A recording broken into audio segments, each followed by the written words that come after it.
Welcome, friends, for another discussion on the series of Economics for Everyone. Uh, if you remember, we discussed the concept of key differences between economic and non economic activities, or productive and non productive activities. I told you we will revisit that, so it's a time to relook at it. We know clearly the difference between economic and non economic activities can be drawn on the following grounds. Any activity in simple term which involves any production and distribution of goods and services and involves any monetary transaction can be discussed as economic or productive activity. Any activity which does not involve that may not be categorized under economic activity. It is a non-economic, non-productive activity. Thus, an activity related to production and consumption of goods and services for economic gain is known as economic activity. An activity performed gladly with the aim of providing services without any regard to monetary gain is known as non-economic activity. So we know economic activities are performed for economic motive, that is earning profit. On the other hand, non-economic activities are performed due to social or psychological reasons, out of love and affection. Thus, the measurement of economic activities is in monetary terms, whereas non-economic, non-productive activities lack monetary measurement. Now, there are questions here. You see the following image. What do you see here? You can see the picture of the image of a chef cooking in a hotel and in comparison with the housewife cooking at home. Which one you will describe as economic activity? By the clear definition of the theory and textbook, we know the chef get remuneration rewarded for his or her activity. Hence, the activity falls clearly under economic activity.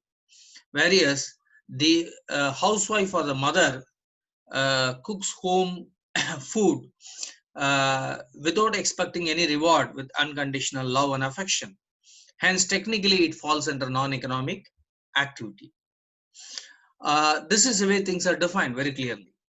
Now, there are economists who debate that because if you observe the chef can cook you for a reward and in a short run. As long as you keep paying the money and rewards, you get the services of the hotel. Whereas a housewife, by her unconditional love and affection, makes the food for members of the family and indirectly contributes to the development of the members, the development of human resources in the long run. And that's one of the debate put forward by economists. Could be true, but it's an unending debate. Hence, we have to look at the qualitative contribution of the housewife. We often see in our day-to-day life how the housewife juggles with so many activities, especially if you're a professional working woman. You have to balance between a profession and the task at home. So you have to be a multitasker. Hence, to a larger extent, they directly or indirectly contribute to the economy. Okay. Another interesting discussion about it. In fact, there are research which talks about for the kind of services the housewife provides, they have to be suitably rewarded. Even if they are not professionally working, only works at home, they say that they provide daycare for kids, personalized cooking, housekeeping, budgeting, nursing the kids. They teach them lessons. There's so many other tasks. So they actually say that a lot of payments which the housewife has to receive. And just ask your dad what happens if your mother starts asking payment for the services she renders to the family. Things will go different. Of course, the GDP will increase by contribution.